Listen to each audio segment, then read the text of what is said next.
ଆପଣଙ୍କର ସମୟ 10 ମିନିଟ୍। अध्यक्ष महोदय, आज गृह माननीय मुख्यमंत्री जो प्रसंग आलोचना करने आगत कर प्रस्ताव से भाग नवा को आपण सुजोग देइथिबार मु आपनको धन्यवाद दूची।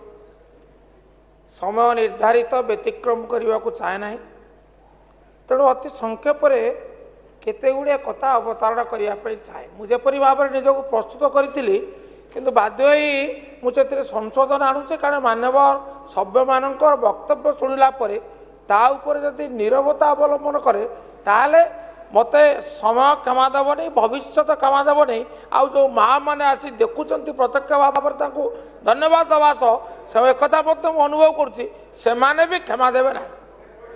प्रथम कथा हूँ ये प्रसंग आलोचना को गला बेले, महिला संरक्षण विषय आलोचना कर गला बेले मोर शेक्सपियर अथेलो नाटकर गोटे संलाप मन पड़ुछि। इयागो होउचंती खलनायक एवं विश्व साहित्य जदि सबुठारु माने बड़ खलनायक थाए ताले माने समालोचक माने कहती इयागो, एवं सी तार प्रथम दृश्य एवं प्रथम अंकर से कहूँ Iago I am not what I am. एवं आज 100% प्रासंगिकता मु अनुभव करुच्ची सरकारी दलर समान चरित्र मु देखिपुची।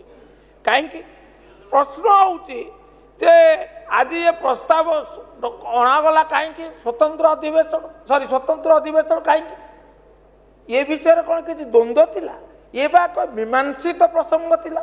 This is a settled issue, unsettled नुहे एवं it is permanently settled. Permanently settled केतेबेले हला 23 मसीह जितेबाला गृह एटा पारित है 106तम संविधान संशोधन बिल से आईन राष्ट्रपति महोदय 28 तारिख सप्ताह पर देले सम्मति देले सी आईन हो गला। किंतु जेहेतु विज्ञप्ति जारी हो नथिला तेणु से पर्यंत से आम कहीपर तार परमानेंटली सेटल नथिला। Once the notification issued on 16th of April 2026, 31 months after the bill was adopted in the House, the bill was assented to by the Honorable President of India. तापर सेटा परमानेंटली सेटल्ड जे तांको पाई reservation हम। तेणु आउ आलोचनार कौटे अवसर रहा कौटी ता कौन मैंने आउ तर्कर अपेक्षा करुच्ची से कौन प्रश्नवाची अच्छी? Absolutely not. किंतु ताले होउची काई होउची केवल जोड़िए प्रसंग पाई एक उद्देश्य पाई। What is the objective? The objective is to build a false narrative. Narrative टा कौन जे आमे we are all for women, our heart beats for women. I don't know how it beats, nobody feels it, nobody feels it, but our heart bleeds for women. मु आपन को अति संक्षेप केवल अतीत इतिहास को सूचना देवाई चाहे। आज्ञा जो अनेला चलो स्पीकर को अने आवश्यक ना, स्पीकर आमको अनैती। मुझे चाहे अध्यक्ष महोदय जे आमर ये निष्पत्ति बाबद आदौ आलोचना अपेक्षा करे ना, किंतु मानव राजस्व मंत्री जहाँ प्रति मोर गभीर सम्मान अच्छी तेणु सी आज कहले आम प्रस्तुत आसीचु माने इतिहास पढ़ी जदि भूगोल पढ़ी आम ता ही लिखू। आपण ये कथा क्या उद्देश्य कहले आपण दलर सभ्य मान जपर प्रसंग बाहर को जाई माने अप्रासंगिकतार बारंबार अवतारणा करी जपरी गुह भ्रम सृष्टि करुँच सेतबेले आपण नीरव कहीं? आपण एक कथाटा समस्त उद्देश्य कहुता केवल विरोधी दल को इंगित कहीं ये एकदर्शी नीति आपण भली विज्ञ अभिज्ञ राजनेता आपण कहीं ये एक प्रश्न। तापरे आपण ये संक्रांत निष्पत्ति सरी 23 मसीह चूड़ांत निष्पत्ति जार यात्रा 1996 1998 1999 2003 एवं 2008 2010 पारित होता राज्यसभा तापर 2018 मसीह यही गृह पवित्र गृह को धन्यवाद देवाई चाहे केवल तत्कालीन मुख्यमंत्री नुहे ये गृह को जो मैंने पूर्ण समर्थन दे सर्वसम्मति क्रमे 1/3 आसन संरक्षण करने केंद्र सरकार को अनुरोध कर प्रस्ताव पारित करता भूली जा उचित नुहे तापर 23 मसीह आपण एटा संशोधन बिल आसला पारित हो गला पुणे आज तार आवश्यकता तार प्रासंगिकता तार यथार्थता या ऊपर समय अपचय कहीं ये अधमत बुझीपार ना कई जब बुझे जा चेष्टा करेंगे मुझे कृतज्ञ रही तापर बर्तमान कथा हूँ क्षमा मागे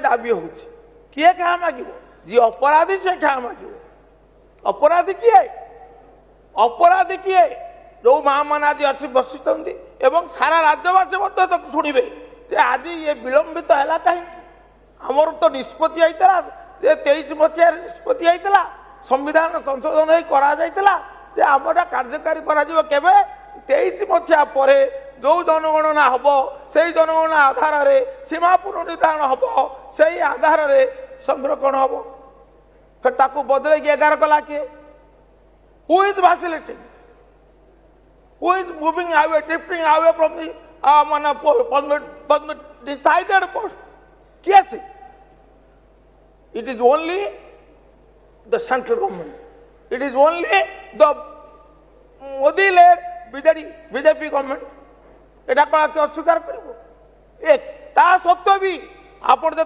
23 मार्च में आलोचना कले गृह मंत्री माननीय श्री अमित शाह सर्वदलीय बैठक में आप जहाँ कही अनुपालन कले कि कले ना आपण कही सबू राज्य मानकर विधानसभा आसन सबू राज्यर लोकसभा आसन 50% अनुन्न वृद्धि हम कले कि कले ना आपण कहले कथा you promise one thing but जो बिल आसला देखा ना प्रतिवाद करेंगे ना विरोध करेंगे ना विश्वासघातकता बाबद प्रतिक्रिया रखिए ना ये क्या आश्चर्य कथा ये क्या आश्चर्य कथा आप कहते गृह में कहले कहीं बिल रे कहीं न कहले हुई टेक इनटू कॉन्फिडेंस आपण तो से विश्वास भांगी विरोधी दल प्रति जो सम्मान आपण केते रखिछंती ताकू इतिहासकार माने कहिबे मु कहया को चाहे नहीं किंतु आपण सर्वदलीय बैठक रे कथा कहले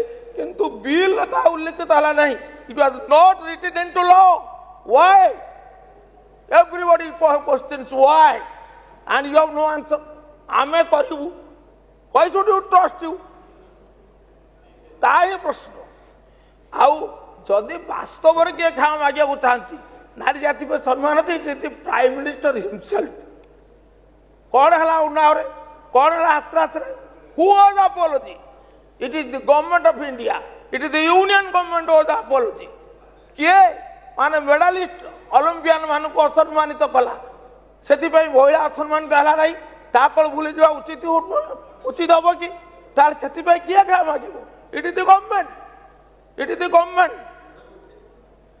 तापर आपण को अति संक्षेप सूचना देवाई चाहे जे आमर चल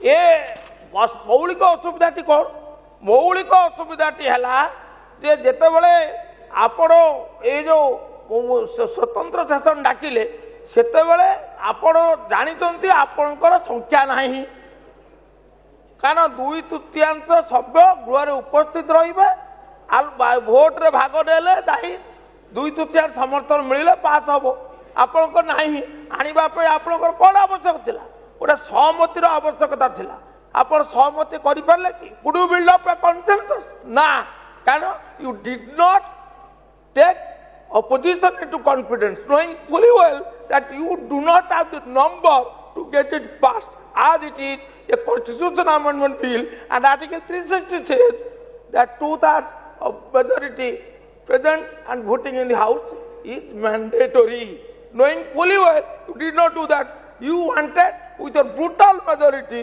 bulldoze over the opposition I must thank the collective wisdom of the opposition to appreciate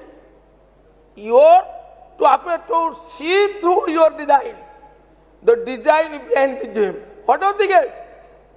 Take credit for yourself and blame opposition to build up a false narrative that has not failed. I must thank the opposition and I must thank the wisdom of the opposition to stand up unitedly and firmly to oppose ଏ ଗୃହର କାର୍ଯ୍ୟ ଆଉ 1 ଘଣ୍ଟା ବଢ଼ାଇ ଦିଆଗଲା।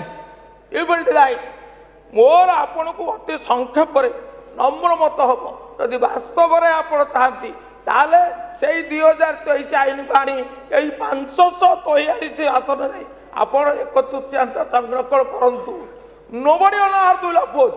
ଆପଣ ଯେତେ ଆଣିଥିଲେ 454 ବାର ସମର୍ଥନ ଦେଇଥିଲେ MIM କୁ 2 ଜଣ ଛାଡ଼ିଲା ପରେ 454 ଆପଣ ସମର୍ଥନ ଦେଇଥିଲେ ଆଉ ଆପଣ ଘନ ଘନ ମତ ପରିବର୍ତ୍ତନ କରିବେ ଆପଣଙ୍କୁ କିଏ ବିଶ୍ୱାସ ନବ ଆଣନ୍ତୁ ତାକୁ ଆମେ ତ ଡିମାଣ୍ଡ କରୁ if you have the gods, if you have your heart beat for women and if you are really dedicated to the cause of the women, bring that law and it will be passed unanimously.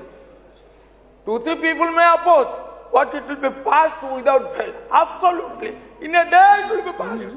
And you will make history. And history will remember you, and history will remember the opposition also for their unconditional support. You know, what is the need of the hour? Need of the hour is to do not depend upon long power. Demonstrate your willpower. Need of the hour is to shed hypocrisy, shed double speak, shed double standard. Bring it again and get it enacted and enforce it, implement it in 2029 in a house of 543. That is the need of the hour. That is what the people demand. That is what the women demand. That is what the opposition demand. That is what India demands. I hope my words will not fall on deaf ears. Thank you. मान्यवर विधायिका श्रीमती